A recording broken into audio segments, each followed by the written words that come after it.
دا یو روح سوال کړی دی او ښه قیمتي فایدهمند سوال دی چې یو زنانه چې هغه عمر یې د 80 کالو نه بری د دې سره لاس ملاوهل څنګه دي مصافحه د دې سره لاس ملاول څنګه دي الجواب په شریعت کې نه دی جایز په شریعت کې نه دی جایز دي ته کولاو کوي په شریعت کې نه دی جایز چې یو سړی دی د پردۍ زنانه سره لاس ملاو کی اگر که هغه ځواني او که بوډۍ که ځواني که بوډۍ شپېته نه الله دې کړي چې 80 کاله عمر 80 نه 100 کاله عمر چې یو زنانه محارمو کې نه وي د هغې سره لاس ملاوهل دا ناروا دي حرام دي یو سړی به وي چې بوډۍ ده ته عقل مه استعمالوه بوډۍ ده او که ځوانه ده حدیث عام دی د معقل ابن یسار رضی الله عنه امام طبرانی راوړی پیغمبر صلی الله علیه وسلم وایي لأن يطعن في رأس أحدكم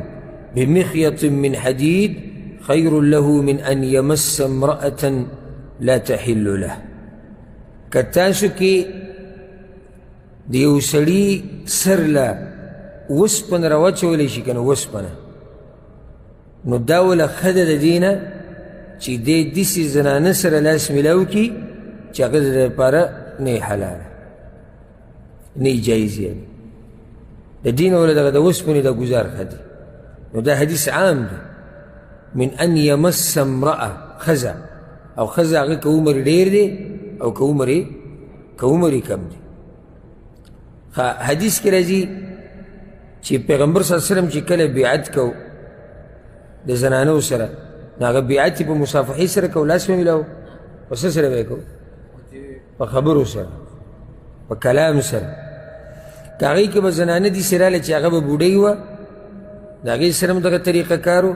او که هغه به ځوانه وه که پیغله وه که هر څوک به وه او عائشه رضی الله عنها وی په صحیح بخاري صحیح مسلم کې دا حدیث دی والله ما مست يد رسول الله صلى الله عليه وسلم يد امرأة قط غير أنه بايعهن بالكلام فالله می دی قسمی د پیغمبر صلی الله علیه وسلم لاس د بیعت په وخت کې د زنانه د لاس سر نه یې لګېدلی او عام اوقاتو کې د پیغمبر صلی الله علیه وسلم لاس سرته د پردۍ زنانه د لاس سر نه یې لګېدلی او بیعت یې وکړی په خبرو سره حدیث کې راځي امام ترمذي رحمه الله وی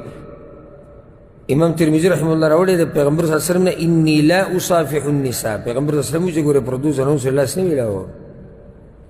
نو دا حدیثونه عام دي دا حدیثونه څه دي عام دي په دې کې دننه بوډۍ او جنۍ دا ټول پکې دننه داخل دي او دا د پښتنو یو جهالت دی چې ډېر مولیان هغه پې غلي دي او غلي پې پاتې شوي دي او ځکه دا فایده ده کې علما په 2 قسمه دا همه فایده ده علما په 2 قسمه د عوام علما یا دې سوه د عوامو مولیان دا اولنی قسم علما دي څنګه دوی ته ویل کېږي د عوامو علما یعنی دوی د عوامو طبیعت ته ګوري چې هغوی څنګه طبیعت یې د هغې مطابق خبره کوي او دا زمونږ په علاقو کې اکثر دي دا بدګماني نه دا حقیقت دی زمونږ په ملکونو کې علاقو کې اکثر مولیان هغه د عوامو مولیان دي بلکې د عوام په خپله وایي مو زمونږ مولوي صاحب زمونږ مولوي صاحب ته به ووایو هغه به وکړي دلته د یو کس سره څه د چا مسله و نو جرګه کې په هغه ټیم کسان چې ناست زه به کې هم ناست وم نو ما خبره وکړه یو ته مه ستا دا خبره ګورې غلطه ده د قرآن او د حدیث په رڼا کې هغې دلاسې غوغا جوړه شوه ډېر شور جوړ شو نو هغه ته ما دا وویل ما ګوره چغې به نه وی او نه به شور کې خبره اوره ښه په تمیز سره او ښه غلی کښېنه مسله دا ده چې ستا دا طریقه او کار او خبره غلطه ده د قرآن او د حدیث په رڼا کې که اسمان ته خیږي او که ځمکې له راځي که ملکې که فقیرې که تورې که سپینې که پښتنې او که جولای که هر څوک یې کار دې غلط دی غوغا جوړه شوه بس سړی پاس وایي زمونږ مولوي صاحب شتي مونږ به هغه ته ووایو هغه به فیصله وکړي بس بیا صحیح ده نو خبر هغه په دې دغه کړی لاړ ووتو زمونږ مولوي صاحب چې دغه مولیان دي د عوامو مولیان زمونږ مولوي صاحب یعنې موږ به خپل مولوي صاحب ته ووایو نو کیدی نه شي چې زمونږ مولوي صاحب د زمونږ د طبیعت خلاف فتوا ورکړي هغه به لازم زمونږ طبیعت ته ګوري نو اولنی قسم مولیان هغه دي چې هغوی د عوامو مولیان دي او دا ډېر دي زمونږ په ملکونو او علاقو کې دویم قسم علما دي علما د دین او دوی دا کوشش کوي چې د دې عوامو اصلاح به په څه باندې کېږي دوی به نیغې لارې ته په څه طریقه راځي دوی ته دوی دا غلطي خو وغواړي چې دا غلطي برابر شي دې علماو ته ضرورت دی چې هغه د دین علما دي د عوامو نه د دین علما د هغوی ټول یعنې سوچ دې سره چې دا عوام دا مسلمانان دوی به څنګه د الله سبحانه وتعالی په دې صحیح دین باندې عمل کوي نو دوی د چا مزاج ته پکې نه ګوري چې مزاج څه دی اوس زموږ په پښتنو کې دا مسله شتي که نشتي د پردو زنانو سره لاس ملاول ښه ډېر دي ما خو نه دي اورېدلی چې دغه مولیان دا کیلو کې چې دي او د جوماتونو کې دوی پکې چې عام رد پې کړی که چېرته یو نیم کړی دی یو نیم خبره زه نه کوم هغه زنانه چې ستا ورسره نکاح کېږي محارمو کې نه وي ته د هغې دپاره محارمو کې نه د داسې زنانه سره لاس ملا وهل ناروا دي که بوډۍ ده او که زنانه که مشره ده او که کشره ده که بوډۍ ده که جنۍ ده که کشره ده او که مشره ده مثال لکه زموږ پښتنو کې د عامه طریقه ده چې سړی کله خپلوانو کره ورشي نو دا زنانې ښکلی چې کله عمر یې لږ کم وي نو ښکلی یې او لاس ملول خو پرېږده هغو مزه خو هغې ته که دې ناروا وي خو دې ځان له جاښه وکته خبره د هغې نه اورېدلې ده څه ته راغلې ده ښکلولو ته راغلې ده وایي چې دا خو د ده تره ښځه ده مشره ښځه ده بیا دا ټکی راوړي مشره ده او کشره ده شریعت تا ته څه وایي د هغې لحاظ پکار دی خبره د دې نه چې مشره ده کشره ده ګوره یو زنانه چې په دې لار باندې روانه وي او عمر یې ستا نه لږ زیات وي بلکل پردی او ته پردی او تا راونیسي ښکلی دی ته ورته ناروا وایې که نه وایې نو دغه ولې ناروا نه دي دا ناروا دي هغه ناروا نه دي ولې یا مثال د رور ښځه چې دا هلک زلمی هلک دی او د رور د مشر رور ښځه هغه به دومره بوډۍ هم نه وي اگر که د بوډۍ دا خبره کمزوري ده خاصې ویم چې دا هلک کور ته ورشي هغه یې ښکلی لاس ملول خو پرېږده دا کوم ځای کې دي بعض دا وایي نو دا خو د بدګمانۍ خبرې دي نو ولې دا پیغمبر صلی الله علیه وسلم چې دلته وایي د حدیث کې زه د زنانو سره لاس نه ملاوم ولې پیغمبر صلی الله علیه وسلم بدګمانه و والعیاذ بالله یا به پیغمبر باندې به بدګماني کې بعض وایي د دې عربو چې تو عرب دا خیال کوي د دې پردې ده وایي چې د دوی زړونه سخا دي او موږ خو داسې وو چې د اسمان نه راکوز شوي د صحابه کرامو زړونه سخا وو د پیغمبر صلی الله علیه وسلم بیبیانو ته الله وایي او صحابه کرامو ته وایي ګوره اوس د سورة الاحزاب کې دا خبره الله کړې ده الله صحابه کرامو ته وایي که څه غواړئ تاسو یا څه تپوس کوئ د پیغمبر صلی الله علیه وسلم د بیبیانو نه نو تپوس د پردې نه اخوا به کوئ په منځ کې به څه وي پرده وي تپوس چې د چا نه کېږي دا څوک دي د پیغمبر صلی الله علیه وسلم بیبیانې د دې نه زیاتې پاکې زنانې شتي نشتی تپوس چې څوک کوي دا څوک دي پیغمبرانو نه بعد د دوی په شان اوچت خلک نشتی بیا هم الله وایي په منځ کې به څه پرده وي او دی په 2021 کې که دی ورته ووایي چې لکه د پردې ته زموږ زړونه پاک دي ولې د صحابه کرامو زړونه سخا او د پردې مسله به هله بیانېږي چې کله زړونه سخا شي پرده بنیادي مسله ده که زړه دې پاک دی او که زړه دې سخا دی که پې خوشحالېږي که پې خفه کېږي دا د شریعت مسله ده نو داسې زنانه سره لاس ملا وهل ناروا دي چې هغه ستا دپاره اجنبۍ ده او پردۍ ده دې سره لاس ملا وهل ناروا دي که ته پسې هر قسمه رشته لټې خو چې پردۍ ده ستا دپاره او ته پردی د هغې دپاره معنی ده چې تا سره نکاح کېږي نو بیا د دې سره لاس ملا وهل څه دي ناروا دي ښکلول خو لا پرېږده او غټه خبره ده اوس بله مسله هغې ته به اشاره وکړو د شریعت چې دا منع کړې ده چې زنانه سره به لاس نه میلاوي پردۍ زنانه سره د هغې وجه دا ده چې کله هم د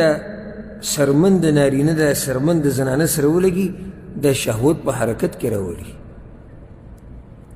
او شریعت هر هغه لار بنده کړې ده چې هغه کوم طرف ته ځي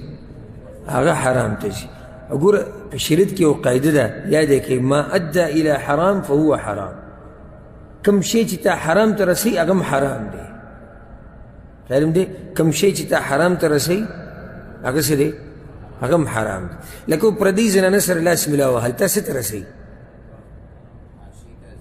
فحاشي او زنا ته فحاشي او زنا حرامه ده لاس ملاول حرام دی پردۍ زنانه ته که ته بغیر ضرورته یا هغه جدا مسلې دي استثنایي حالات چې دي پردۍ زنانه ته که ته تا رسوي څه ته حرامو ته نو دا نظر څه شو حرام شو هر هغه شی چې تا حرامو ته رسوي هغه حرامېږي ځکه شریعت دا منع کړې ده چې پردۍ زنانه سره به لاس دا به نه میلاوي دا بلکې دا وګوره د پردۍ زنانه ته که ته دا خطرناک دي که لاس میلاولو سره خطرناک دي ولې کېدای شي دی جواب وي ته څه وایې هغه څه دغه جواب وشي چې هغې کې دواړه دننه راځي خو دلته دا خبره چې دا سرمن چې د سرمن سره ولګي دا چې شهوت څومره زر په حرکت کې راولي دومره نظر نه راولي نو ځکه شریعت بلکل هغه لار بنده کړې ده دا د فایدې دپاره یاده کوي په پردو زنانو باندې سلام اچول دا جایز دي سلام اچول اوس خو دغه زنانې چې کوم په رشته کې راځي او ځي راځي منکر او دغه خو د فتنې یره پکې نه اکثر هم یو حال کې د فتنې یره کېدی شي چې اوس ته چې به چا سلام اچې هغه هم پیغله جنۍ او ته ځوان هلکې لکه مثال کې د تره لور شوه او د ماما لور شوه او تا ته پته دی چې د دې سلام نه فتنه جوړېږي بیا به سلام نه اچي ځکه چې هر هغه لار چې تا غلط ځي ته رسي هغه لار به په ځان باندې بندې اوله وایي ده وګوره وایي دغه نه یې منع وکړه د سلام نه چې په خوله م سلام مه اچوه او دا د شریعت مسله ده بیانوي ده ته دا د شریعت مسله ده چې پردۍ زنانه پردۍ کې هغې هر قسمه زنانې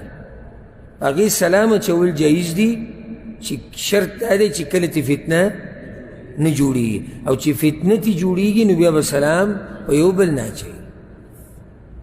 د دې نه هم فتنه جوړېږي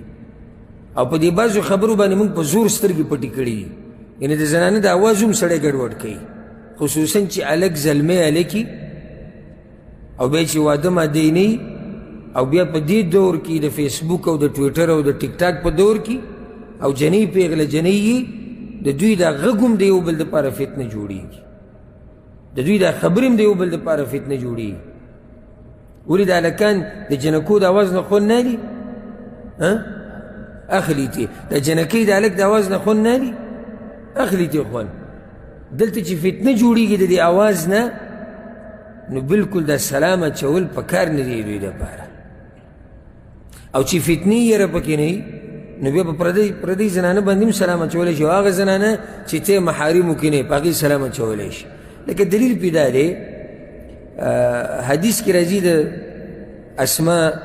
بنت یزید رضی الله عنها روایت ته امام ابو داود امام ترمذي راوړی چې پیغمبر صلی الله علیه وسلم یو پیر تیر شو وعصبة من النساء قعود او د زنانو یو ټولګی ناسو فألوى بيده بالتسليم نو پیغمبر صلی الله علیه وسلم د لاس باندې اشاره وکړه او په هغوی سلام واچو. دا دلیل د جواز دی. دغه شان حدیث د ام هانی رضی الله عنها وایي چې زه د پیغمبر صلی الله علیه وسلم خواله په هغه ورځ ورغلم په کوم ورځ چې مکه فتح کړې وه پیغمبر صلی الله علیه وسلم وی غسل یې کو او د فاطمې رضی الله عنها هغې ورته کپړه نیولې وه پټ کړی و د خپل پلار وی ما پې سلام واچو فسلمت علیه ما پې سلام واچو وی چې من هذه وی ما ورته چې ام هانی دا ام هانی د پیغمبر صلی الله علیه وسلم څه ده تره لوري ده بارک الله فیک د ابو طالب لور ده د علي رضی الله عنه خور ده نو د تره لور په هغه زنانو کې ده چې هغې سره نکاح کېږي نو پیغمبر صلی الله علیه وسلم باندې سلام واچو پیغمبر صلی الله علیه وسلم هغې ته په خیر ووی دا په صحیح بخاري صحیح مسلم کې دا حدیث دی حدیث د سهل بن سعد رضی الله عنه امام بخاري راوړی سهل وی و یو بوډۍ وه په مدینه کې فاذا صلینا الجمعه موږ چې به کله د جمعې لمونځ وکړو انصرفنا ونسلم علیها د جمعې د لمانځه نه بعد موږ د هغې خوا راتلو چې سلام پرې واچو فتنې یره پکې نشته سلام یې پرې واچو هېڅ خبره نه حدیث د عایشه رضی الله عنها په صحیح بخاري کې دا حدیث دی او صحیح مسلم کې مشتی چې پیغمبر صلی الله علیه وسلم ماته وی عایشه وی یا عایشه ای عایشه هذا جبریل یقرأ علیک السلام دا جبریل دی پتا باندې سلام اچوي نو هغې ورته څه ووي وعلیه السلام ورحمة الله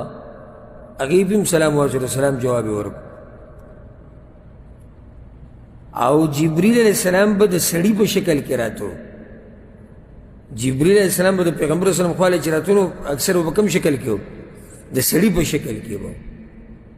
صحابه کرام به اکثر خبر هم نه چې دا جبریل دی امام بخاري رحمه الله ګوره